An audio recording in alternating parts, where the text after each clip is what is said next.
Nahlédneme do útrob legendární slovenské Strely. Výjimečná byla rychlost přepravy a komfort. Ukážeme vám krásy turnovského depa. V turnovském depu působí dohromady primárně 4 spolky. A procouráme si ho bez loděnice a okolí. Ty Juro, to není dobrý. To je pravda. Hele, začíná nový Pozor vlak. My se tady s Lucí bavíme o tom, že můžete sedět v sebe lépe vybaveném a bezpečném vlaku, ale když prostě blázen vjede napřes ve výstraze anebo ve Vichřici začnou padat stromy na kole, konečná a nastupují složky integrovaného záchranného systému. Ano, je to tak, nastupují záchranáři, hasiči a další a další. Ostatně pojďte se podívat na první reportáž.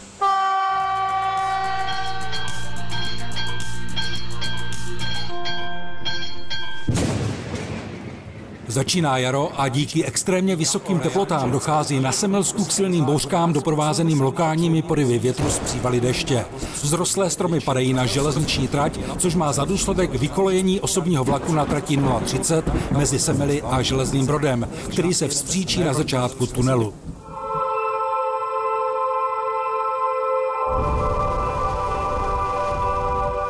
Informace o místě události. Zatím máme zjištěno 30 až 40 zraněných, z toho 1 až 2 těžce, jeden se pohřešuje. Není ti dobře? Není ti dobře, ale dejchá. Mám na místě Policii České republiky, zdravotní záchrannou službu a 4 jednotky. Něco jiného nebolí, dejchá se dobře. Jo, mě vidíte normálně. Nyní provádíme evakuaci lidí na kolovej svršek a zároveň ošetření a třídění raněných. Asi jste poznali, že tyto záběry nejsou z reálného zásahu. Šlo o taktické cvičení integrovaného záchranného systému na Liberecku, kdy se na místo sjeli hasiči Libereckého kraje, hasiči správy železniční dopravní cesty a také jednotka sboru dobrovolných hasičů. Dále zdravotnická záchranná služba Libereckého kraje, letecká záchranná služba, Policie České republiky a také krizoví pracovníci správy železniční dopravní cesty a Českých drah. Jednalo se o mimořádnosti v železniční dopravě, je na to nová společná typová činnost složek integrovaného záchranného systému a my jsme cítili nutnost se je procvičit a imitovali jsme tady železniční dopravní nehodu s velkým počtem zraněných a jsme v oblasti tzv. Říkovských tunelů, což je všeobecně velice těžce dostupný terén, kam nemáme přístup po žádné komunikační síti jinak než po železnici anebo vzduchem vrtulníkem. Pro velitele úseku 1 máme vyproštěného strojvedoucího příjem. Trvá, než se sem vůbec někdo první dostane a ten první, kdo se dostane, tak je samozřejmě ještě důležité, jaké jsou ty vstupní informace, ale tady bylo několik tísňových volání současně, takže informace se operační střediska dali dohromady, věděli, že se jedná o velký počet zranění, takže nasazení sil a prostředků tomu odpovídalo. No a pak samozřejmě ty, kdo se dostanou první, tak musí udělat ten prvotní průzkum, už okamžitě hlásit, co ještě je potřeba, co v tuto chvíli nemají nebo co nedokázali vzít, jako třeba v našem případě hydraulické vyprošťovací zařízení, které už pak musí přivést to dvoucestné vozidlo, případně ten další materiál musí přiletět s vrtulníkem. Po necelých 2 hodinách mají záchranáři všechny osoby z vlaku vyproštěny a veliteli zásahu hlásí počty. Živých chodící bez zranění 17. Letecká záchranná služba odveze dohromady 4 lidi, drážní dvoucestné vozidlo dohromady 8 lidí a 3 lidi mají exitus, dohromady 32. Velitel zásahu pro velitele úseku číslo 1 zprávu potvrzuji. Teď bude několik týdnů termín pro vyhodnocení, kdy účastníci, rozhodčí, ale i všichni, kdo zase třeba z těch vedoucí složek, dají své podněty, připomínky, co oni viděli, co oni by potřebovali změnit. Řekl bych, že jsem správný rozhodčí, protože už vidím, co tady nebylo dobře. Vždycky jsou nějaké věci, které by se daly zlepšovat a budeme na nich pracovat. Budou se analyzovat zvukové záznamy, videozáznamy a fotografie a z toho nám vyplyne několikastránkový dokument, který se poskytuje i Bezpečnostní radě kraje a kde jsou další návrhy, na kterých se každá ta složka, která to má ve své gesci ty problémy, tak se na ně zaměří a bude je samozřejmě zdokonalovat, tak aby příští reálná příležitost nebo jiné příští cvičení už tyto záležitosti sobě mělo zapracováno a neopakovaly se.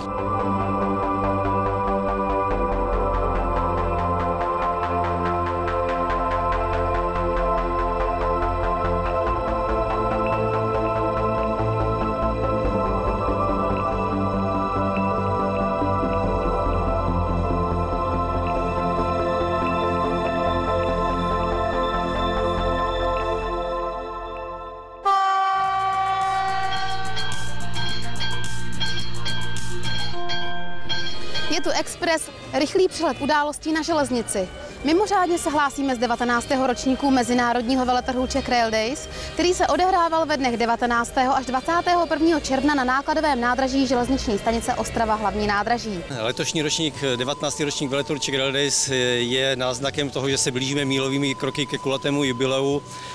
Já jsem letos velmi rád, protože přestože jsem do těch příprav vstupoval trošičku s obavami s ohledem na podzimní konání berlínského Inotransu, tak nakonec se nám tady prezentuje rekordních 203 firem, což je opravdu, si myslím, úctyhodné číslo. Scházejí se tady odborní partneři, scházejí se tady obchodníci, scházejí se tady potenciální zákazníci a z hlediska laické veřejnosti tam to pochopitelně není o tom, jestli se zajímá o ten, který komponent, je to o tom, co uvidí na kolejích, co je bezprostředně může potkat, s čím se setkají třeba v reálném provozu. Po téhleté stránce mě velmi těší, že se tady letos prezentuje polský regionální dopravce Koleje Śląskie se svým vozidlem, protože myslím si, že oživení přeshraniční regionální dopravy je velmi důležité v dnešní době a ono to jde v ruku v ruce i s tím, co ten regionální dopravce může nabídnout. A pokud to je nové atraktivní vozidlo, tak je to o to zábavnější, o to lepší pro toho cestujícího.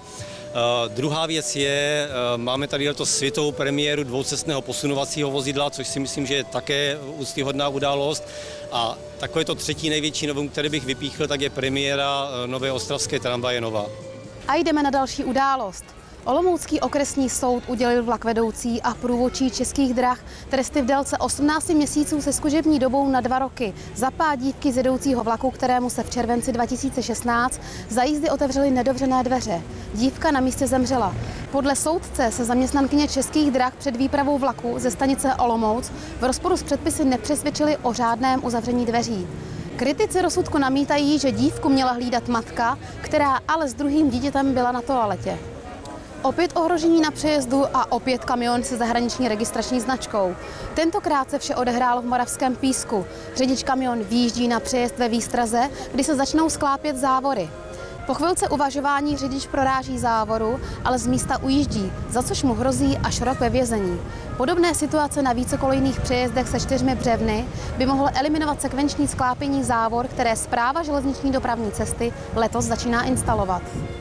V těchto dnech vzniká druhý díl úspěšného bezpečnostně preventivního studentského filmu To nedáš, který apeluje na maximální pozornost a dodržování předpisů v blízkosti železnice.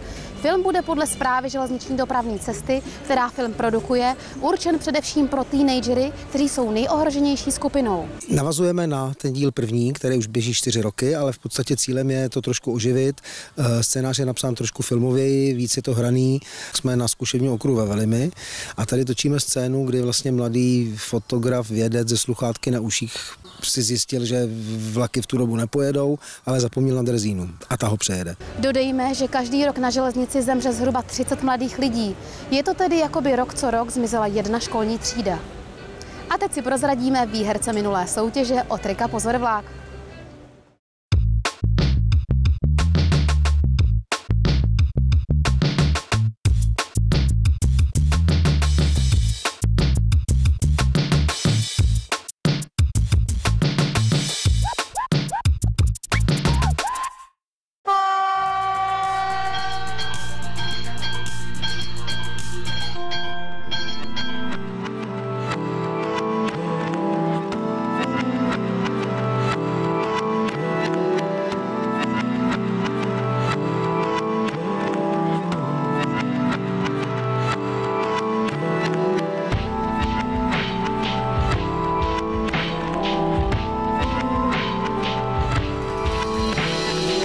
Slovenská strela je především něčím výjimečným na tu dobu. Jednalo se o aerodynamický vůz, který vlastně neměl připojené vagony. Jednalo se o dvousměrné vozidlo. Je to zrcadlově otočené, vlastně stanoviště řidiče je na každé straně. Výjimečná byla rychlost přepravy a komfort, kdy interiér byl rozdělený na část kuřáckou, nekuřáckou, ale byla tady kuchyňka, byla tady přípravna jídel, špajs, takže když někdo chtěl, byl mu přistaven stolík a skutečně se mohl nasytit a ta cesta ubíhala velmi dobře.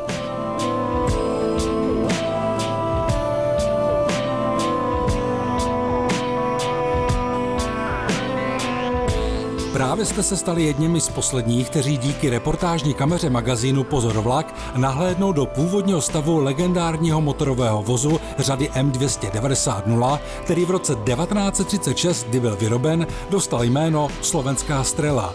Všichni ostatní interiér slovenské strely uvidí až v srpnu roku 2020 po náročné rekonstrukci, která začne za několik týdnů.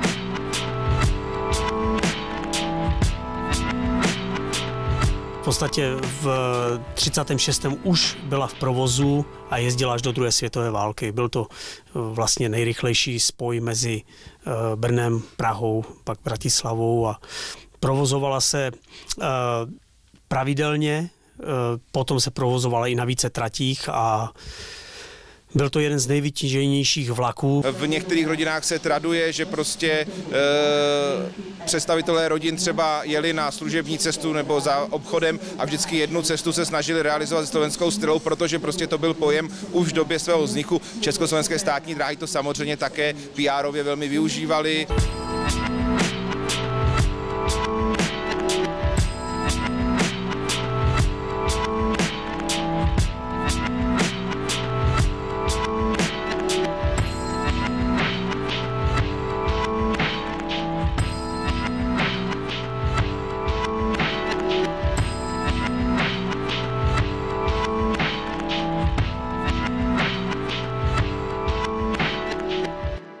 Pokud si říkáte, že naši předkové prostě uměli a co postavili, to stálo za to, možná vaše nadšení trochu schladíme. I slovenská strela měla v počátcích docela značné technické problémy. Vím, že se při prvních jízdách se projevila vibrace na vlakové skříni a ta byla potom později odstraněna výměnou motorů z dieselových na benzinové. Motorový vůz číslo 2 se dochoval v poměrně kompletním stavu. Překvapivě nejkompletnější na něm je právě pojezd a pohonné jednotky, sousedíkův systém přenosu výkonu, tak ovládací prvky, toalety, kuchyňka s přípravnou, tak všechno je kompletně zachováno a chybí jenom pár detailů. Nejhůře jsou na tom vlastně oddíly pro cestující, kdy z kuřáckého dílu na konci 60. let byl vybrán interiér a byla do něho vestavěna expozice, nicméně i tady to není žádný problém pro restaurování, jelikož ode všeho existuje minimálně jeden originální kus, podle kterého je možné udělat kvalitní repliky. Slovenská strela to není jen zajímavý motorový vůz po technické stránce, ale také jsou s ním spjaty příběhy a osudy lidí, kteří se na jeho vzniku podíleli. Ono to začalo již těmi konstruktéry, Hans Ledvinka, technický ředitel a šéf-konstruktér Tatry, zajímavá osobnost, ale na slovenské strele se samozřejmě podílel Josef Sousedík, valašský Edison, člověk, který byl nejenom technicky nadaný, ale byl to taky morálně velmi silný člověk. Zemřel v roce 1940 při výslechu na gestapu, protože celou válku vlastně spolupracoval s odbojem na Vsetínsku. Další z osobností, kteří se podíleli na designu interiéru, byl architekt Gregor, zemřel v roce 1943 v Berlíně, kde byl vlastně popraven po té, co byl odsouzen také za pomoc v odboji, protože se podílel například na odchodu Feyerabenda do zahraničí, což byl pro republikový ministr.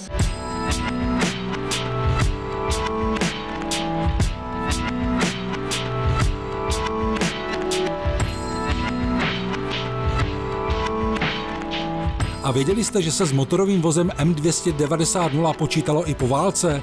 Mělo jít o technicky zdokonalenou verzi pro motorovou rychlíkovou soupravu s pracovním názvem Tatran. Kde vlastně měl být použit modifikovaný sousedíkův systém.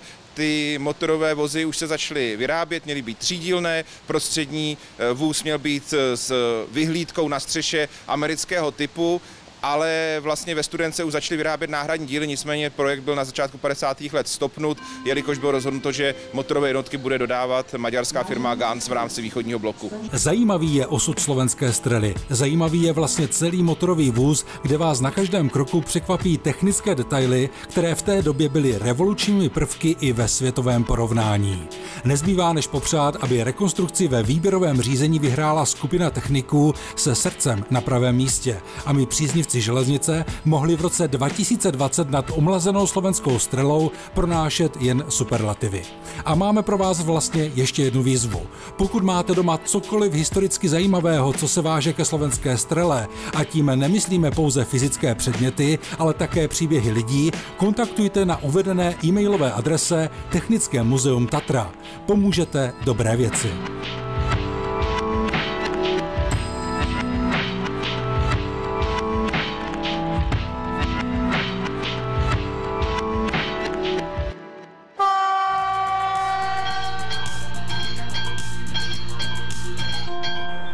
Ahoj, vítám vás opět v Couráku a nacházíme se na Loděnickém nádraží, kde se mimo jiné natáčel velmi známý oscarový film Ostře sledované vlaky. A jak to tenkrát bylo?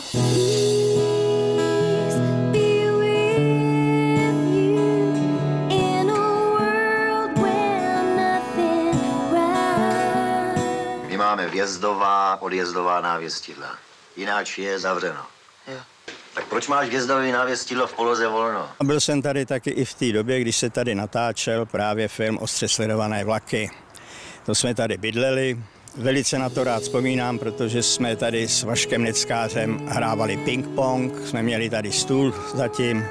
No, bylo to tady bezvadné. A bezvadné je, že na počest oscarového filmu a také trati Praha-Rudná Beroun přímo na nádraží v Loděnici vzniklo mini muzeum s řadou zajímavostí, železničních relikví, ale také s improvizovaným kinem, kde uvidíte, jak se ostře sledované vlaky natáčely. A od 1. března už máme každou sobotu a neděli od 9 do 5 tady otevříno. Vyprávíme si tu o tom, jak to bylo za starých časů. O Modré armádě, o průmyslu v obci, o natáčení filmu o panu Menclovi, o aktérech, kteří v tom filmu hráli. Tolik Loděnice. A co máme v okolí? Určitě musíte vyrazit do svatého Jana pod Skalou, kde je hlavní dominantou obce klášter a kostel narození svatého Jana Křtitele, v jehož podzemí najdete travertinovou jeskyni, kterou v 9. století obýval poustevník svatý Ivan.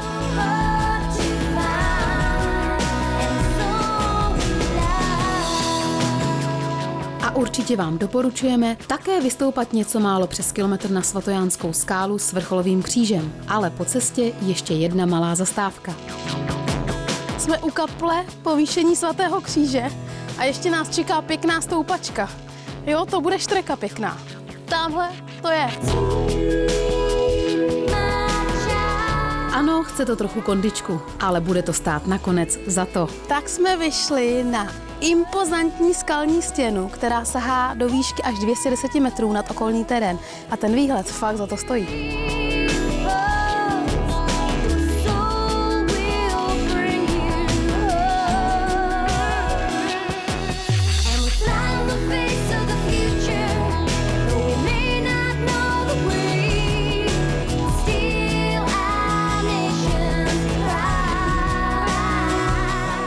Nacházíme se na území Českého krasu a konečně jsme dorazili do skanzenů Solvojových lomů, tedy konkrétně do zrušeného lomu Paraple.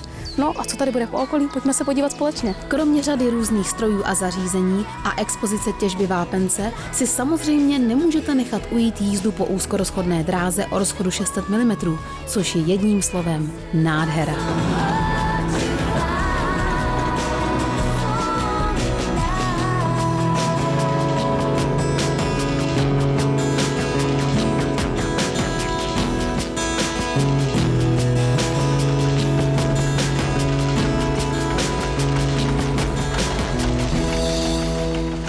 Zazvonil zvonec a Couráku je konec. My jsme si to náramně užili, doufám, že i vy si to užijete, no a příště na viděnou.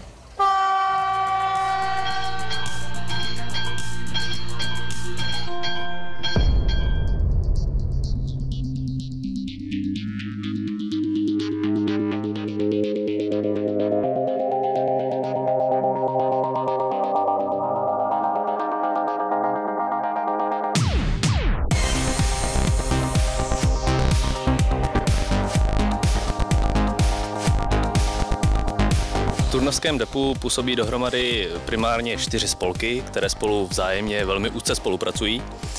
Jeden spolek se věnuje parní lokomotivě 310 0134, další spolek provozuje úzkorozchodnou železnici tady v areálu Turnovského depa. Už asi 5. rokem ji stavíme, máme 3 mašinky, nějaký plejádu historických vozečků ze všech možných cihelen, dolů, pil a tak podobně, co jsme shromažďovali předchozích 10 let. A třetí spolek, ten tady má 2 brejlovce a tady 714. A pak jsme tady my jako kolejklub, který má tady rosničku, máme tady M152 a snažíme se nějak pro veřejnost otevírat tento areál Turnovského depa. A my jsme jednoho takového otevření využili. Přijeli jsme se 16. a 17. června podívat s kamerou na akci Muzejní víkend v Turnovském depu. Pořadatele musíme pochválit za perfektně připravenou akci s řadou nablízkaných parních i motorových exponátů, na nich jsou vidět i stovky až tisíce hodin tvrdé práce, což návštěvníci patřičně ocenili. Tak líbí se nám tady, že jsme dětem ukázat starý depo, co už se dneska vlastně na nádražích vůbec jakoby nevidí. Řekni pánům, jak se ti tady líbí nejvíc. Nejvíc paní, tamhle tam paní mašinka. Tamhle ta jak stojí. Ale bojíš se v ní jet, že jo? Protože dělá co? Hrozně velký hluk, viď? Mně se to líbí všechno, že jo? Protože je vidět, že ty kluci tady to dávají furt dokupy, furt tady je něco nového, udrženějšího. A nejenom venku se bylo na co dívat, případně si to osahat, či dokonce na vlastní kůži vyzkoušet, včetně atrakce točení na točně.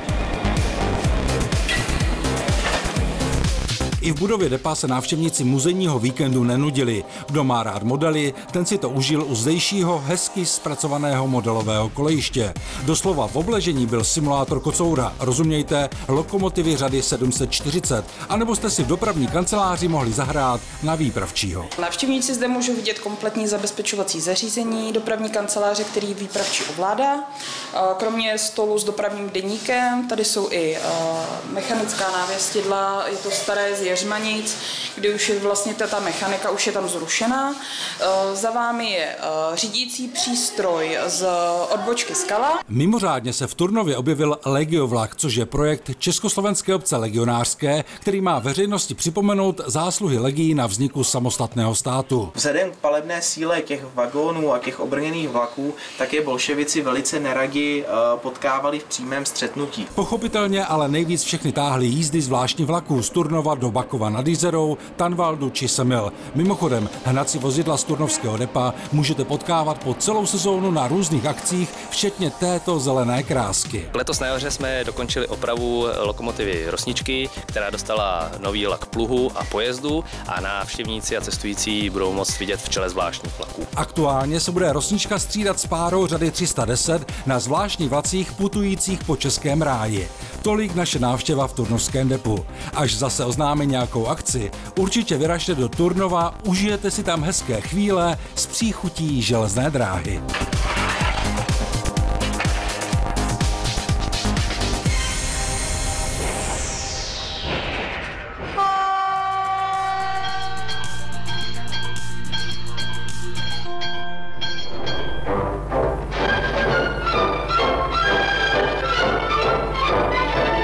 Brněnské veletrhy se přes svou mladou tradici staly rázem dostaveníčkem mezinárodního obchodního světa.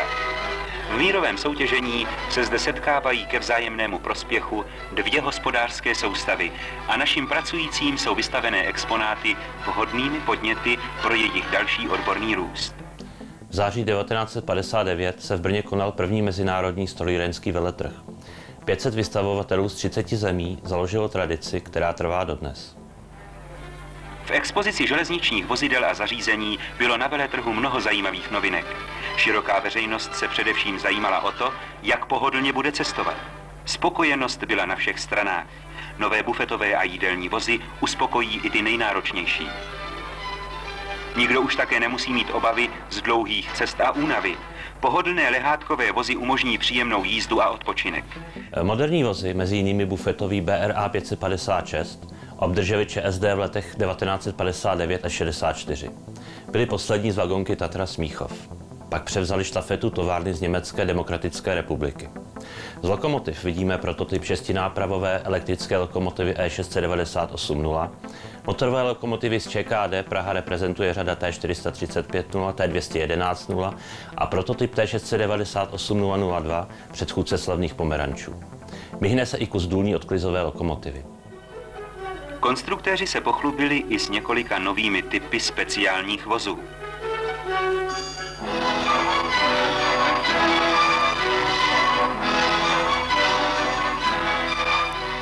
Velkou pozornost vzbudil motorový posunovač vozů. Lehký motorek dokáže utlačit i plně naložený vagón. Tohoto posunovače by měli používat v široké míře především podniky s vlastními vlečkami a nakládacími rampami.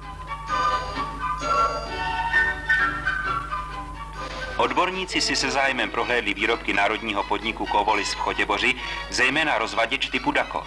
Tento rozvaděč se nyní montuje na všechna nová železniční vozidla. V závodě Kovolis Třemošnice vznikla pod vedením konstruktéra Josefa Daňka v první polovině 50. let úspěšná brzda Dako. Název je zkratkou slov Daněk a Kovolis. Dnes je firma Dako.cz světovým výrobcem brzd pro kolejová vozidla. Aby cestující měli v zimním období ve vozech teplo, zkonstruovali Juranovy závody v Brně nový účinný druh teplovzdušného agregátu, který se už rovněž montuje do nových osobních vozů.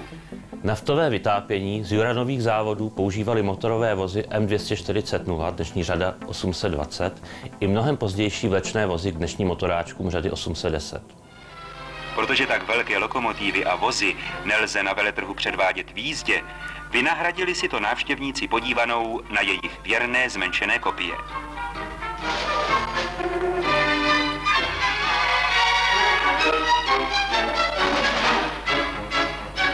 Putování po železniční expozici musí být přece spojeno s cestováním. A tak se velcí a hlavně malí návštěvníci svezli s velikou chutí.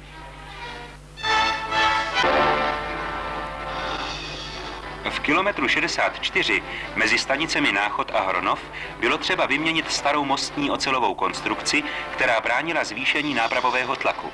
Této práce se ujal mostní obvod Hradec Králové. Bylo rozhodnuto, že stará konstrukce bude nahražena železobetonovou deskou. Toto řešení, jak po stránce konstrukce, tak i samotného osazení, je provedeno v Československu poprvé. Výhoda tohoto způsobu výstavby spočívá v tom, že není nutno vkládat mostní provizorium a tudíž ani zavádět pomalé jízdy. Stará konstrukce slouží až do poslední chvíle před jedinou výlukou, nutnou pro osazení desky. Protože most je v oblouku, byla deska konstruována přímo z převýšení.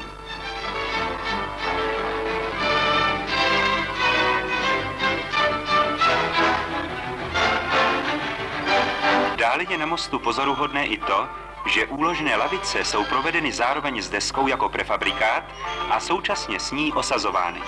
Celková váha tohoto prefabrikátu je 40 tun.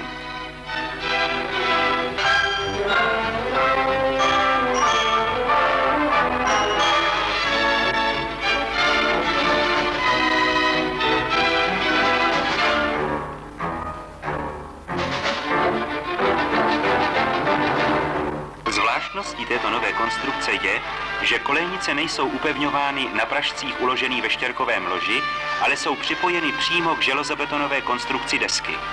Tím, že odpadá tloušťka štěrkového lože, zvyšuje se podjezdná výška pod mostem.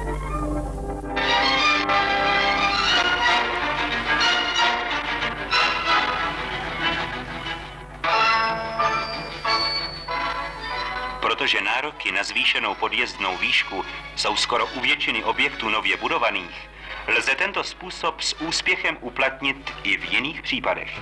Nedaleko zastávky Malé Poříčí byl postaven v roce 1874 ocelový most.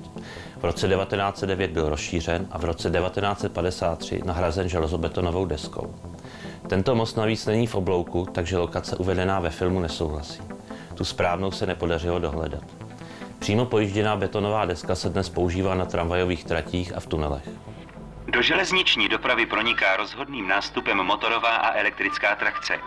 Školské oddělení Ostravské dráhy uvedlo proto do provozu nový školní vůz, kde si budou zaměstnanci osvojovat potřebné znalosti o zařízení motorových lokomotiv. Pojďme se podívat, jak je vůz vybaven. Šumperské odborné učiliště dodalo do vozu velmi názornou učební pomůcku – řez s naftovým motorem.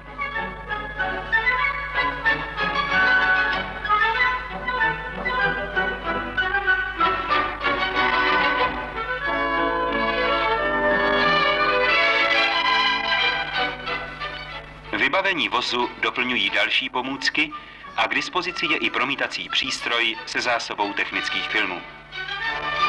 Školští pracovníci, kteří vynaložili tolik příkladného úsilí o vybudování vozu, řekl náčelník Ostravské dráhy soudruh Novotný, musí nyní se stejným nadšením usilovat o jeho dokonalé využití, aby zaměstnanci novou techniku zvládli v nejkratším čase. Na školící vůz přestavěný motorový vůz M284-104 z roku 1951 uzavřel dnešní díl návratu. Vůz stál v Olomouci ještě počátkem 90. let.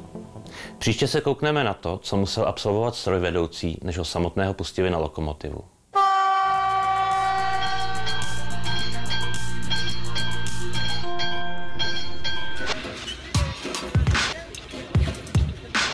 Tušíme, jak tam vylezl, ale netušíme, proč tam vylezl a hlavně, proč zaměstná tolik lidí, než ho dostali dolů. A nebo jde jen o virální video? Nevíme. Každopádně toto video koluje na sociálních sítích a sbírá desítky tisíc zhlédnutí.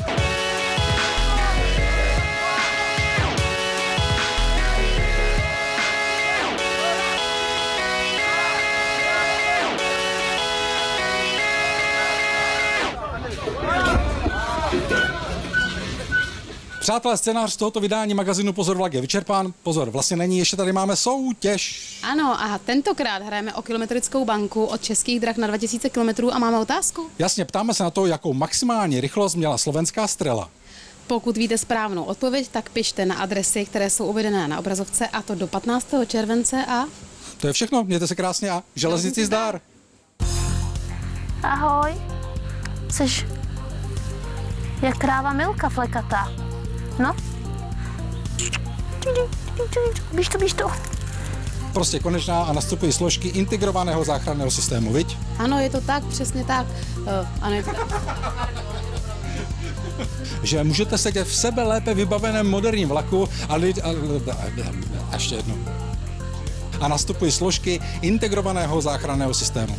Ano, je to tak, nastupují záchranáři, hasiči. Já nevím.